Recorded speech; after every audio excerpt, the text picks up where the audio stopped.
तो एपिसोड 2 के शुरू में हम देखते हैं बाकी और रुमीना दोनों बाकी के घर आते हैं। रुमीना कहता है, क्या आप सच में अपने डैड से लड़ने वाले हो? बाकी कहता है, हाँ, मेरे और मेरे डैड की कुछ खास जमती नहीं है। रुमीना पूछता है, बहुत ताकतवर है ना आपके डैड? बाकी कहता है, हाँ, मेरे डैड को दुनिया को कोई भी इंसान या जानवर नहीं हरा सकता। शेर, बाघ, हाथी, वेल्स, सब ने उनके सामने घुटने टेक दिए। रुमीना सोचता है, इनके डैड इनके दुश्मन है, फिर भी इनकी बातों से ऐसा लगता है जैसे इन्हें उनके ताकतवर होने पर बहुत गर्व है। और कहता है, अब समझा, अपने डैड को हराने के लिए आपको किसी ताकतवर इंसान के साथ प्रैक्टिस करनी पड़ेगी ना। तभी बाकी उससे कहता है, मैं यहाँ नीचे लड़ूंगा। और नेक्स्ट सीन में हम देखते हैं नीचे बेसमेंट में रुमीना कहता है, ये तो बस खाली 4 दीवारें हैं जिसमें एक टेबल और उस पे पड़े बॉक्स के अलावा कुछ भी नहीं है। तभी बाकी कहता है, मेरे डैड मुझसे लड़ने के लिए तैयार हैं, इसीलिए उन्होंने उस अफ्रीकन राक्षस पर अपना हाथ साफ किया। वो चाहते तो शेर, बाघ, भालू किसी को भी चुन सकते थे, पर उन्होंने दुनिया का सबसे ताकतवर जानवर को ही चुना। मुझे उनसे जीतने के लिए काफ़ी मेहनत करनी होगी। बाकी कहता है, रुमीना, मैं उस साथी से ज़्यादा ताकतवर ओपोनेंट से लड़ूंगा। वो सामने उस टेबल पर बॉक्स के अंदर है। रुमीना उस बॉक्स में देखता है और बोलता है, ये उस हाथी से ज़्यादा ताकतवर है, पर कैसे? बाकी कहता है, ये है प्रेइंग मैंटिस। ये दिखने में छोटे हैं, पर इन्हें हराने की टेक्निक आज तो कोई नहीं समझ पाया। वो हाथी इसके सामने कुछ भी नहीं है। विश्वास करना थोड़ा मुश्किल है, पर यह शेर से भी ज़्यादा ताकतवर है। शेर या बाघ लगभग 800 किलो तक के शरीर को खींच कर ले जा सकते हैं। उनके वजन से करीब 200 किलो होता है, तो उनसे 3 या 4 गुना ज़्यादा। तो चलो अब कीड़ों की बात करते हैं। ये अपने वजन से 7 या 8 गुना भारी चीजों को खींचकर बिना रुके अपने घोंसले तक ले जा सकते हैं। रुमीना, मान लो तुम्हारा वजन 30 किलो का है, तो क्या तुम 200 किलो के इंसान को बिना रुके अपने स्कूल से घर तक खींच कर ला पाओगे? रुमीना कहता है, ये तो नामुमकिन है। बाकी कहता है, हिरन जैसे जानवर भी 10 मीटर की ऊंचाई तक ही कूद सकते हैं, पर इन कीड़ों के उड़ने की शुरुआत ही 10 मीटर से होती है। अगर ये इंसानों जितने बड़े हो गए तो 10 फ्लोर की बिल्डिंग तक कूदकर पार कर सकते हैं। एक बार इन्हें हाथ में उठाकर देखो, हमारा वजन इनके मुकाबले 1000 गुना ज्यादा है, पर फिर भी हाथ में उठाकर तुम्हें इनकी ताकत का अंदाजा हो जाएगा। अगर ये कीड़े अपने पैरों से हम पर हमला करें या हमें उनके नीचे दबोच ले या फिर अपने जहरीले डंक से हम पर वार करें, तो सोचो हमारा क्या हाल हो जाएगा। हम जिंदा नहीं बच पाएंगे। और फिर ये तो प्रेइंग मैंटिस है, इसे सबसे आक्रामक कीड़ा माना जाता है। चाइनीज मार्शल आर्ट में एक लड़ने की टेक्निक है जिसे लोग प्रेइंग मैंटिस हुक के नाम से जानते हैं। हमला करने में, जकड़ने में और काटने में ये निर्दयी होते हैं। इनके किसी भी वार से बचना मुश्किल है। इनमें ताकत बहुत है और कमजोरी एक भी नहीं। अगर ये 100 किलो के हो जाएं, तो अफ्रीकन हाथी को आराम से हरा सकते हैं। रुमीना कहता है, पर ये तो बहुत छोटा है। जिसके जवाब में बाकी कहता है, इससे मैं बड़ा बनाऊंगा। मैंने अमेरिका के मशहूर फाइटर आयरन माइकल को अपने सामने खड़ा कर दिया था, और हम तो जानते हैं कि आयरन माइकल हमारे साथ मौजूद ही नहीं थे, पर मैं उन्हें ले आया। ठीक उसी तरह इस प्रेइंग मैंटिस को भी 100 किलो का बना सकता हूँ। फिर बाकी लड़ना शुरू करता है और किक मारता है। रुमीना हैरान होकर सोचता है, बाकी के चेहरे पर डर? ये मैंटिस सिर्फ बाकी के ख्यालों में है, पर बाकी के चेहरे पर जो डर है वो बिल्कुल असली है। उसके चेहरे का एंगल बदल रहा है, वो ऊपर देख रहा है। पता नहीं इसने कैसे राक्षस को इमेजिन कर लिया है। तभी बाकी पीछे गिरता है। रुमीना सोचता है, बाकी ने बिल्कुल ठीक कहा था। एक 100 किलो का प्रेइंग मैंटिस 200 किलो के शेर, बाघ या हाथी से ज्यादा ताकतवर है, और वहाँ बाकी को मैंटिस बार बार मार रहा होता है। रुमीना मन में कहता है, अगर बाकी ने मैंटिस को इतना बड़ा ना बनाया होता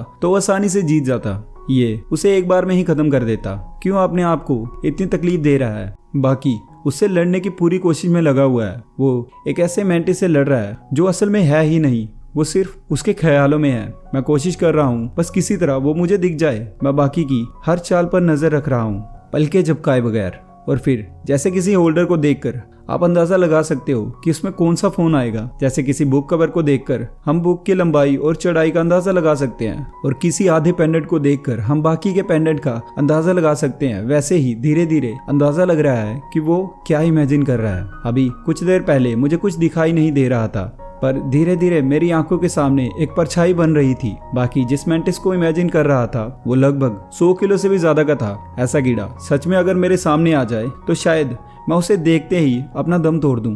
पर बाकी उससे लड़ रहा था, उस राक्षस का सामना कर रहा था। और फिर बाकी मेंटिस के सर पर एक किक मारता है। रोमिना सोचता है स्पीड कमाल है, टाइमिंग परफेक्ट है, लगी भी बिल्कुल सही जगह पर। कोई और होता तो गिर जाता। तभी हम देखते हैं बाकी जोर से गिरता है और कहता है मैं सही था, मेंटिस के सर में हमारी तरह दिमाग नहीं होता है, इसीलिए इंसानों के सर पर मारने से जो उस पर असर होता है वो असर इन कीड़ों पर नहीं होता।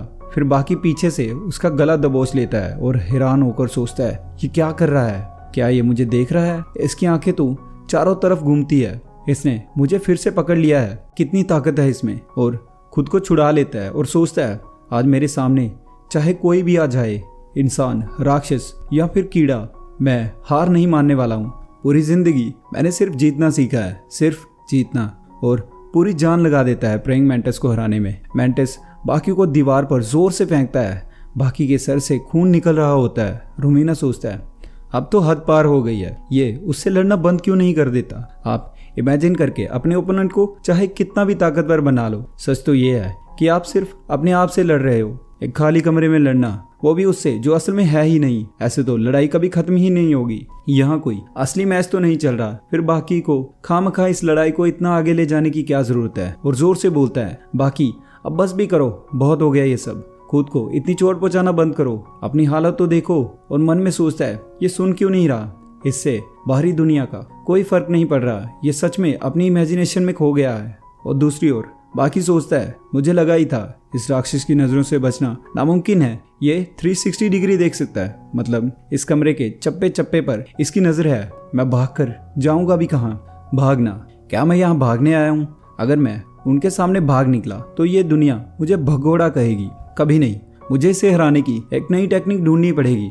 फिर उसके गले पर वार करता है और सोचता है इसके गले के नीचे का हिस्सा मुलायम है, यही है इसकी कमजोरी, मुझे ठीक उसके इसी जगह पर वार करना है। और फिर हम देखते हैं बाकी अपना स्टांस चेंज करता है। तभी रोमिना उसे देख रहा होता है और सोचता है बाकी ने तो मेंटिस की पोजीशन ले ली है, मतलब अब वो मेंटिस बन के लड़ेगा। मार्शल आर्ट की दुनिया बहुत अलग है, ये ऐसा स्पोर्ट है जिसमें जीत सिर्फ अपनी सोच पर निर्भर करती है।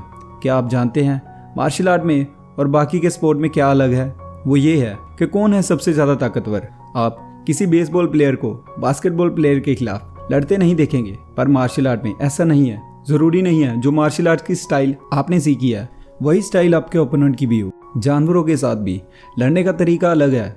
इंसान अपनी ताकत का अंदाजा लगाने के लिए किसी भी हद तक जा सकता है, फिर चाहे उसे जानवरों से लड़ना पड़े या अपने ख्यालों में एक राक्षस पैदा करना पड़े। और फिर आखिरकार बाकी ने दुनिया के सारे स्टाइल अपनाने के बाद अपने ओपोनेंट यानी प्रेइंग मेंटिस का स्टाइल चुना है। और फिर बाकी उसी के स्टाइल से उसके कमजोर पार्ट यानी उसके गले पर वार करता है, जिससे प्रेइंग मेंटिस डर जाता है। बाकी कहता है देखा तुमने रोमिना, कीड़ों की दुनिया में इनका कोई दुश्मन नहीं है।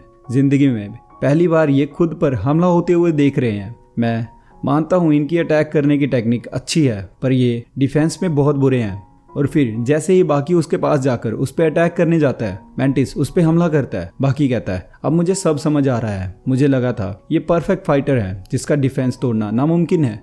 उसका अटैक अब भी वैसे ही है, पर उसकी कमजोरियां मुझे नजर आ रही हैं। लगता है मेरे शरीर को इससे लड़ने का पैतरा सब समझ आ गया है। रोमिना देखता है और सोचता है अचानक मुझे एक नया बाकी दिख रहा है। बाकी के चेहरे पर अब कोई डर नहीं है, अब वो जानता है कि उसे कैसे हराना है। अब ये लड़ाई प्रेइंग मेंटिस और मेंटिस फॉर्म के बीच नहीं रही, बाकी की टेक्निक बदल गई है। अब ये लड़ाई पंछी और मेंटिस के बीच है। मेंटिस धीरे धीरे कदम पीछे ले रहा होता है, बाकी के चेहरे पर डर का नामो निशान नहीं है। वो बाकी जो गुस्से में लाल था अब वो धीरे धीरे शांत होता हुआ दिख रहा है। बाकी कहता है रोमिना, जब सामने वाले की कमजोरी पता चल जाए तो 100 किलो से कोई फर्क नहीं पड़ता। और जिस मेंटिस को बाकी इमेजिन करके लड़ रहा होता है वो गायब हो जाता है। बाकी असली मेंटिस को पकड़कर बोलता है हरा दिया। रोमिना मन में बोलता है आखिरकार बाकी ने उस कीड़े को हरा ही दिया। और यहीं पे हमारा एपिसोड 2 खत्म हो जाता है। कैसे अगर आपको ये वीडियो अच्छी लगी तो लाइक कर देना और चैनल को सब्सक्राइब कर देना और कमेंट करके बताना कि वीडियो को कौन सा पार्ट आपको सबसे ज़्यादा अच्छा लगा। मिलते हैं नेक्स्ट वीडियो में, बाय बाय।